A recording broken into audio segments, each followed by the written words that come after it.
اب جو نیک کام کرے گا اور مومن بھی ہوگا تو اس کی کوشش رائے گا نہیں جائے گی، اور ہم اس کے لیے ثواب اعمال لکھ رہے ہیں۔ اور جس بستی والوں کو ہم نے ہلاک کر دیا محال ہے کہ رجوع کریں، وہ واپس نہیں آئیں گے، یہاں تک کہ یاجوج اور ماجوج کھول دیے جائیں اور وہ ہر بلندی سے نیچے آ رہے ہوں، اور قیامت کا سچا وعدہ قریب آ جائے تو ناگہاں کافروں کی آنکھیں پھٹی کی پھٹی رہ جائیں اور کہنے لگیں کہ ہائے شامت، ہم اس حال سے غفلت میں رہے، بلکہ ہم خود ہی ظالم تھے۔ کافرو، اس روز تم اور جن کی تم اللہ کے سوا عبادت کرتے ہو دوزخ کا ایندھن ہوں گے، اور تم سب اس میں داخل ہو کر رہو گے۔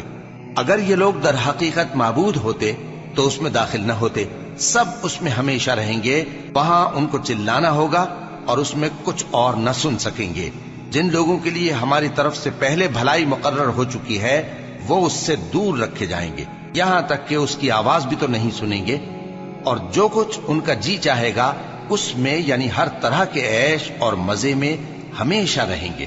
ان کو اس دن کا بڑا بھاری خوف غمگین نہیں کرے گا، اور فرشتے ان کو لینے آئیں گے اور کہیں گے کہ یہی وہ دن ہے جس کا تم سے وعدہ کیا جاتا تھا، جس دن ہم آسمان کو اس طرح لپیٹ لیں گے جیسے خطوں کا تومار لپیٹ لیتے ہیں، جس طرح ہم نے کائنات کو پہلے پیدا کیا تھا اسی طرح دوبارہ پیدا کر دیں گے۔ یہ وعدہ ہے جس کا پورا کرنا لازم ہے، ہم ایسا ضرور کرنے والے ہیں۔ اور ہم نے نصیحت کی کتاب یعنی تورات کے بعد زبور میں لکھ دیا تھا کہ میرے نیکوکار بندے ملک کے وارث ہوں گے۔ عبادت کرنے والے لوگوں کے لیے اس میں اللہ کے حکموں کی تبلیغ ہے۔ اور اے نبی صلی اللہ علیہ وسلم،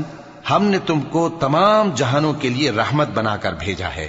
کہہ دو کہ مجھ پر اللہ کی طرف سے یہ وحی آتی ہے کہ تم سب کا معبود ایک ہی معبود ہے، تو کیا تم فرما بردار ہو جاتے ہو؟ پھر اگر یہ لوگ منہ پھیرے تو کہہ دو کہ میں نے تم سب کو یکساں احکام الہی سے آگاہ کر دیا ہے، اور مجھ کو معلوم نہیں کہ جس چیز کا تم سے وعدہ کیا جاتا ہے وہ عنقریب آنے والی ہے یا اس کا وقت دور ہے۔ جو بات پکار کر کی جائے وہ اسے بھی جانتا ہے، اور جو تم چھپاتے ہو وہ اس سے بھی واقف ہے،